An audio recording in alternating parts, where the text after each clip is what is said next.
เพิ่นก็มาหาพวกเฮาเป็นคนซอกให้เป็นคนซัพพอร์ตข้อมูลให้ทางเพิ่นว่าจังซั่นเนาะตอนนี้แม่นขอดร่วมมือกับทางสากลเจ้าว่าจังซั่นและอีกอันหนึงก็แม่นอันใกล้ๆนี้ก็แม่นว่าทางสภาการค้าเพิ่นก็อยากให้สร้างตั้งเป็นสมาคมอสังหาริมทรัพย์หมายความว่าเดี๋ยวนี้บรรดาประเทศอาเซียนนี่เพิ่นมีเป็นสมาคมหมดแล้วยังแต่สปป.ลาวของพวกเฮานี่เพื่อจะเป็นขอดเชื่อมต่อในมุมของอสังหาริมทรัพย์ในครับขอบเขตอาเซียนของพวกเขาเพิ่นก็จะสามารถเวลาเฮาสร้างตั้งเป็นกลุ่มเป็นก้อนแล้วเพิ่นก็สามารถโอนลูกค้าอยู่ในภาคพื้นนี่แหละโอนให้กันแล้วก็เพิ่นก็จะมีการฝึกอบรมเรื่องจรรยาบรรณการเป็นการบริการการอสังหาริมทรัพย์จังซี่เนาะยกตัวอย่างว่าซั่นเจ้าแล้วปัจจุบันนี้บริษัทของพวกเฮาถือว่ามีการบริการจักสาขาแล้วปัจจุบันโดยเนาะของการใหญ่ของพวกเฮาก็แม่นตั้งอยู่นครหลวงนี้เนาะในเวลาเดียวกันพวกเฮาก็มีสาขาอยู่ตามต่างแขวงเนาะโดยเฉพาะเป็นตัวเมืองใหญ่ๆก็แม่นว่าอยู่หลวงพระบางสะหวรรณเขตปากเสแล้วก็วังเวียงเนาะตอนนี้พวกเฮาก็กำลังซอกหาบรรดาผู้ที่อยากมาเป็นหาเวียกเสริมว่าซั่นอยู่ตามตัวเมืองใหญ่ต่างๆก็สามารถติดต่อมาหาทางบริษัทพวกเฮาได้พวกเฮาก็เพราะว่าอยากให้อำนวยความสะดวกให้กับนักลงทุนต่างประเทศที่มาลงทุนด้านอสังหานี่พวกเขาจะมีวิธีการฝึกอบรมให้เพื่ออำนวยความสะดวกและก็วิธีการบริการเป็นอย่างต่างๆพวกเขาจะมีเอกสารเป็นอย่างต่างๆให้เจ้าและตามเป้าหมายของทานคิดว่าจะขยายสาขาไปทั่วประเทศหรือบ่เจ้าตัวนี้เป็นเป้าหมายหลักของพวกเขาเลยเนาะจังใดพวกเขาก็จะให้มันเป็นอันดับหนึ่งอยู่ในประเทศลาวแล้วก็จะควบคุมทุกพื้นที่ที่มีโอกาสเจ้าเจ้าและถ้าหากว่ามีท่านผู้ชมที่กำลังรับชมรายการของพวกเราตอนนี้หากมีความสนใจธุรกิจทางด้านอสังหาทานคิดว่าจะแนะนำวิธีดีๆคือแนวใดหรือว่าควรจะลงทุนทางด้านใดในธุรกิจนี้เจ้าตัวนี้เป็นคำถามที่น่าสนใจหลายข้าพเจ้าก็เชื่อว่าท่านผู้ชมที่กำลังชมอยู่นี่ก็ยังข้องใจว่าถ้ามีเงินเดี๋ยวนี้เพิ่นมีเงินแล้วเพิ่นก็ยังคิดว่าสิไปลงทุนเฮ็ดหยังดีว่าซั่นๆเนาะก็อันนี้เป็นขอแลกเปลี่ยนนำเพิ่นกับท่านผู้ชมกับพิธีกรนี้ก็แม่นว่าถ้าหากมีเงินก้อนหนึ่งหั่นอสังหานี่เป็นสิ่งที่แน่นอนอยู่แล้วเนาะมันจะมูลค่ามันจะเพิ่มขึ้นเรื่อยๆหมายความว่าดีก่อนจะไปซื้อสิ่งอื่นว่าซั่นๆเนาะตัวนี้นี่จังได๋มันก็ยังเป็นวัตถุคงที่มันก็ยังมีค่าในตัวมันเองเนาะในนั้นอสังหาอยู่บ้านเฮานี่ในเมื่อก่อนนี่จะเป็นเฮือนเซาแม่นได้ดีหลายเนาะจะมี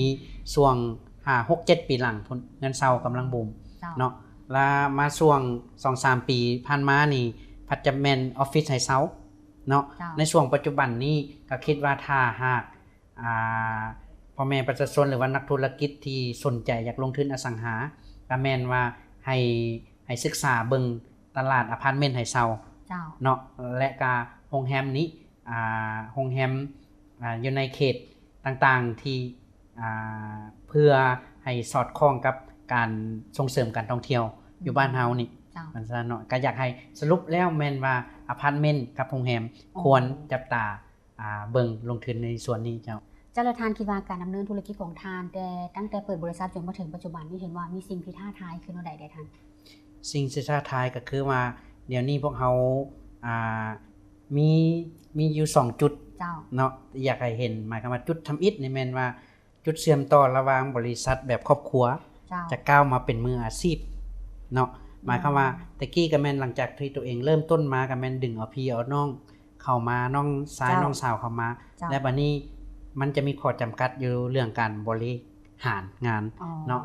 คนภายในครอบครัวมันจะล้มกันอย่างยากฉะนั้นละเวลาพวกเฮาหันมาเป็นแบบมืออาชีพนี่มันจะอย่างยากแล้วพวกเฮาก็จะมีวิธีหมายความว่าเดี๋ยวนี้นี่พวกเฮาสามารถหันมาเป็นแบบมืออาชีพแล้วเดี๋ยวนี้มันพวกเฮาหันเป็นสากล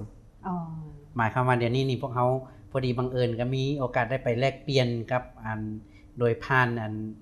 กลุ่มสมาคมกลุ่มนักธุรกิจ BNI นี้ได้ไปเข้าฝึกอบรมแล้วก็ได้ความรู้ใหม่ๆมาจากสหรัฐอเมริกาเนาะกำลังมาใหม่ๆมัดๆอันนี้แม่นกำลังสิเอามานำใช้หมายความว่าทฤษฎีตัวนี้แม่นทฤษฎีscale up หลังหมายความว่า start up นี่เฮาฮู้แล้วว่าการเริ่มต้นวันนี้ scale up นี่แม่นการนำพาธุรกิจเติบโตแบบก้าวกระโดดเนาะพวกเฮาจะได้นำใช้หลักการบริหารตัวนี้เข้ามา เนาะสิ่งท้าทายก็แม่นว่าจากภายนอกก็คือว่ามันก็จะมีคู่แข่งแม่นอย่างต่างๆก็เข้ามาส่วนหลายแม่นพวกเฮาจะโฟกัสจะเน้นใส่การแข่งกับตัวเองว่าซั่นเนาะพวกเฮามีเป้าหมายชัดเจนเนาะดำเนินไปฉะนั้นการแข่งขันทางภายนอกอันนี้ก็เป็นสีสันของการดำเนินธุรกิจอยู่แล้วเจ้าเนาะสิ่งท้าทายก็แม่นว่าพวกเฮาจะหันเป็นสากลให้มันได้มาตรฐานที่สุดเจ้าและสำหรับทิศทางแผนการในตัวหน้าทางบริษัทของพวกเฮาได้วางแผนการหรือวางเป้าหมายในการพัฒนาขวดการบริการของพวกเฮาคือเท่าใดเด้ตัวขอดการบริการนี่เนาะมีเคียงคู่กับการ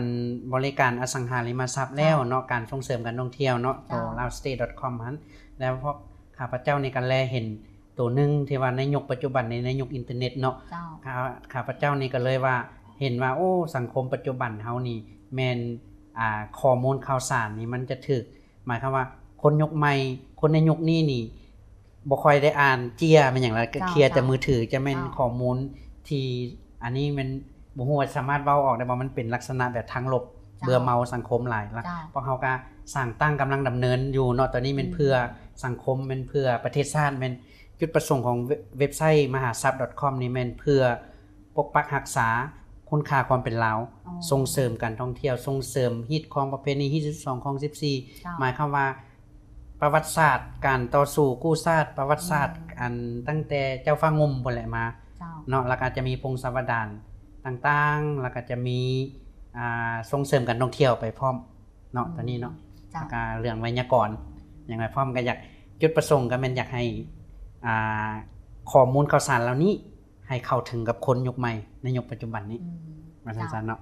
เจ้าและตามทัศนะส่วนตัวของทานคิดว่าตั้งแต่ต้นรายการจนมาถึงปัจจุบันนี้เห็นว่ามีผลสำเร็จในหลายๆด้านอยากให้ทานได้กล่าวถึงว่าผลสำเร็จดังกล่าวนี้ทานคิดว่าได้มาย้อนหยัง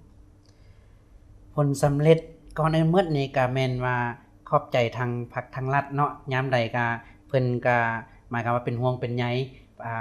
พ่อแม่ประชาชนเนาะกลุ่มนักธุรกิจหมายความว่าในยุคปัจจุบันนี้ก็แม่นว่าถือว่าเป็นโอกาสดีที่สุดในการประกอบการในการสร้างสรรค์ประเทศชาตินี้แม่นว่าสิ่งที่เฮ็ดให้พวกข้าพเจ้ามาฮอดปัจจุบันนี้แม่นอันดับหนึ่งก็แม่นว่าในเรื่องการเสถียรภาพทางด้าน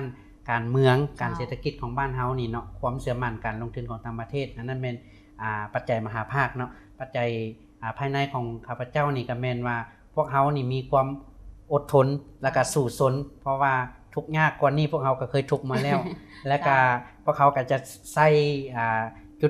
จุดนี้หมายความว่าความอดทนแล้วก็ความเฮ็ดเวียกที่เป็นกลุ่มเป็นก้อนความสามัคคีภายในพวกเขานี่ให้มันการบริการให้มันทั่วถึงให้มันพอใจกับลูกค้าแล้วก็ให้มันก้าวไปสู่ระดับสากลว่าซั่นๆเนาะเจ้าและมาเฮานี่ก็ถือว่าเป็นตอนท้ายรายการของพวกเฮากันแล้วแต่ว่าก่อนจะจากการทานมีหยังที่จะฝากถึงภาคส่วนที่เกี่ยวข้องหรือว่ามีหยังที่จะเรียกร้องผ่านทางรายการของพวกเฮาก็ขอเชิญเลยเจ้าเนาะก่อนอื่นเมื่อก็ขอขอบใจทางโทรภาพแห่งชาติของเฮานี่ติมอีกเทื่อนึงก็แม่นว่าก็มีสิ่งที่มีแต่อยากขอสิ่งเดียวเท่านั้นเนาะทางข้าพเจ้านี่ก็แม่นว่าถูกสัมภาษณ์มาออก